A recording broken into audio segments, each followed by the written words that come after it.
Pope Francis ने अपने आप को कहा है कि वो गुनाह का शख्स है जिसका जिक्र बाइबल मुकद्दस में है।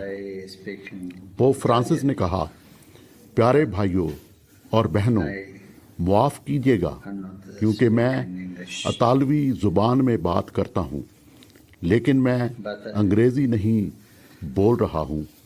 ना ही मैं अंग्रेज़ी बोलूँगा और ना ही इतालवी, बल्कि दिल से बोलूँगा।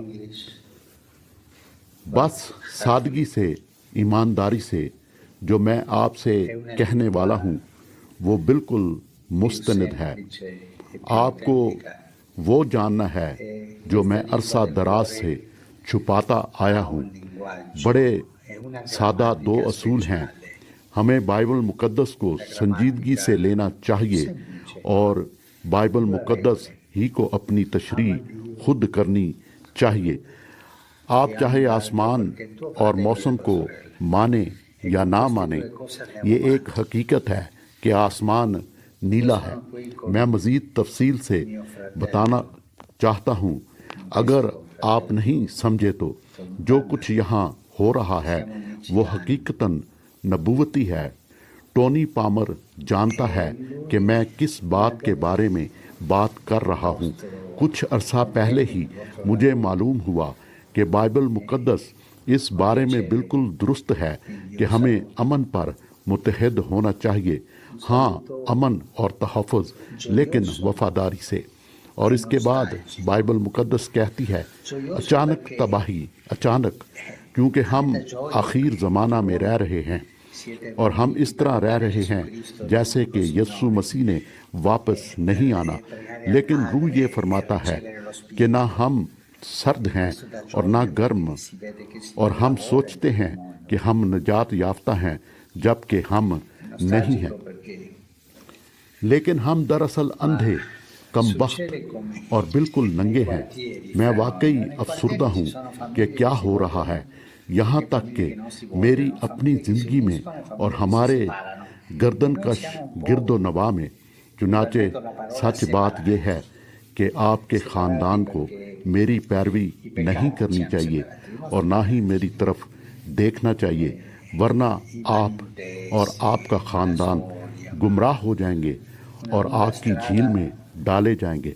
यहाँ तक कि ख़ानदानों के बच्चे भी मुझे चूमते हैं और वालिदैन को बेहतर जानना चाहिए। उन्हें मेरे बारे में सच्चाई बताई जानी चाहिए जो बहुत गलत है। मैं आपको ये बताते हुए शर्मिंदा हूँ, लेकिन मेरा पोशीदा एजेंडा है कि आपको धोखा दूँ। हाँ, ये अच्छा मालूम होता है कि लोगों को एक दुनिया के एक मज़हब पर मुत्तहद करूँ। इस तरह मैं उन्हें अच्छे तरीके से कंट्रोल कर सकता हूँ। क्या आप सब मुझे पूजते हो? ये करने से आप ज़रूर हैवान की मोहर लेंगे। आप ये नहीं चाहते। आप सिर्फ एक ही सूरत में हैवान की मोहर से बच सकते हैं कि आप ये जान लें कि हकीकत में खुदा कौन है। हाँ, आपको इस बात की भी ज़रूरत है कि आप बाइबल मुकद्दस का गहराई से मुताला करें, ख़ासकर मुकाशफा और दानियल की कुतुब की। तब आपको पता चलेगा कि खुदा की कलीसिया कौन सी है और हकीकत में शैतान का चर्च कौन सा है। और अगर आप वाकई इम्तियाज़ कर लेंगे तो फिर ये नामुमकिन है कि आप धोखा खाएं। अगर कोई आपके पास आए और आपसे कहे कि उस चर्च में जाओ, वहाँ रूल कुदस है, तो आप उससे कहें कि मैं सिर्फ वहाँ जाऊँगा जहाँ खुदा की शरीयत पर अमल किया जाता है, ख़ासकर शबात मनाया जाता है, हफ्ते का रोज़, इतवार नहीं। इस बात को अच्छी तरह समझ ले। और वो शख्स आपसे कहेगा, इतवार को चर्च जाने में क्या हर्ज है? इससे क्या फ़र्क पड़ता है कि आप किस दिन खुदा की इबादत करते हो? आप तो बड़े इंतहा परस्त हैं। वो आपका मजाक उड़ाएंगे और आपको इंतहा परस्त कहेंगे। ये लोग गंदगी से भरे हुए, गुमराह اور ریاکار ہیں۔ آپ جانتے ہیں کہ ہم کیتھولک چرچ کے لیڈرز نے بہت عرصہ پہلے خدا کی شریعت کو بگاڑا تھا۔ ہم نے دوسرے حکم سے جان چھڑائی، چوتھے حکم کو اپنے پاس تبدیل کیا اور 10ویں حکم کے 2 حصے کیے، تاکہ یہ معلوم ہو کہ ابھی بھی 10 احکام ہیں جبکہ ہمارے پاس وہ 10 نہیں تھے۔ یہ ایک پوشیدہ بات ہے جسے ہم عرصہ دراز سے چھپائے ہوئے تھے، لیکن زیادہ لوگ نہیں جانتے۔ آپ سب لوگوں نے ہماری گمراہی اور چالاکی سے دھوکہ کھایا ہے۔ چنانچہ آج آپ بتوں کی پرستش کرتے اور مریم سے دعا کرتے ہیں، لیکن وہ مر چکی ہے۔ اب وقت ہے کہ اس بے وقوفی کو ختم کیا جائے۔ میں اس حقیقت میں بڑی سادگی سے کہہ رہا ہوں، اس سے ناراض نہ ہوں، لیکن میں گناہ کا شخص ہوں جس کا بائبل مقدس میں ذکر ہے، اور بائبل مقدس رومن کیتھولک چرچ کو قصبیوں کی ماں کہتی ہے۔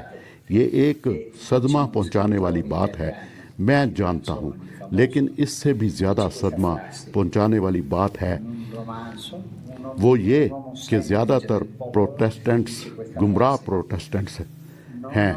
مسیح نے انہیں یہی کہا ہے، اور خدا کا کلام انہیں قصبی کی بیٹیاں کہتا ہے، کیونکہ یہ سب بالآخر اپنی ماں کے ساتھ مل جائیں گی، اور اکٹھے ہم حیوان کی مہر لیتے ہیں جو اتوار کی شریعت ہے، اور وہ جو ابھی بھی ہفتے کے روز شابات کا انتخاب کرتے ہیں، ان کا شکار ایسے کیا جائے گا جیسے کتوں کا شکار کیا جائے۔ یہ ظلم ہے، میں جانتا ہوں، لیکن میں تم پر زیادہ افسردہ ہوں جو اتوار کے روز کا انتخاب کرتے ہیں، کیونکہ خدا ان کا شکار کرے گا، اور آپ کو بس دوسری قیامت میں اس کا احساس ہوگا کہ آپ بڑے بے وقوف تھے، لیکن بڑی دیر ہو چکی ہوگی۔ لیکن آپ کہیں گے، اے خدا، میں تو جانتا نہ تھا، اور خدا کہے گا کہ تمہیں یہ جاننا چاہیے تھا، کیونکہ میں نے اسے اپنے کلام میں واضح کیا تھا، خاص کر مکاشفہ کی کتاب میں۔ میں نے تمہیں بہت بار موقع دیے، مبشرین کو تمہارے پاس بھیجا، لیکن تم اپنے کانوں کی کھجلی میں مبتلا تھے۔ تمہارے کانوں میں اتنی کھجلی تھی کہ تم نے جوائس مائر اور جو آسٹین کی سنی، اور تم سوچتے ہو کہ تم میرے ماننے والے ہو سکتے ہو، اور ہابٹ، ڈیسولیشن اور سمگ دیکھ سکتے ہو۔ نہ صرف یہ بلکہ game of Thrones, dance of dragons, اور اب کیا ذکر کروں لیگو مووی 2 کا جو حال ہی میں ریلیز ہوئی۔ نہیں، تم ڈبل مائنڈڈ ایماندار نہیں ہو سکتے۔ تمہارا ایک ہی خداوند ہے۔ آپ کو جلد فیصلہ کرنا ہے، کیونکہ مجھ روم کا زخم کاری اچھا ہونے والا ہے۔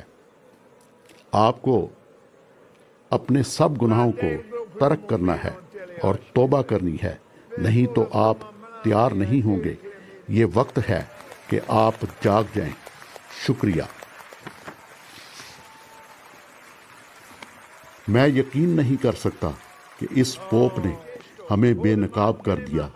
یہ بے وقوف، اس کے کسی لفظ کو نہ سنو جو اس پوپ نے کہا۔ پوپ اپنے آپ کو دیوتا سمجھتا ہے اور چاہتا ہے کہ آپ اس کو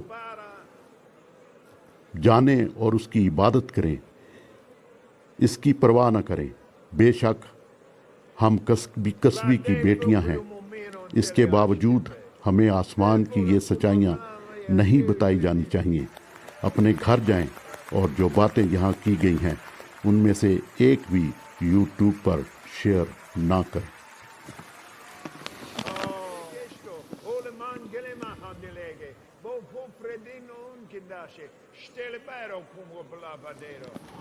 پوپ فرانسس نے اپنے آپ کو کہا ہے کہ وہ گناہ کا شخص ہے جس کا ذکر بائبل مقدس میں ہے۔ پوپ فرانسس نے کہا، پیارے بھائیوں اور بہنوں، معاف کیجیے گا کیونکہ میں اطالوی زبان میں بات کرتا ہوں، لیکن میں انگریزی نہیں بول رہا۔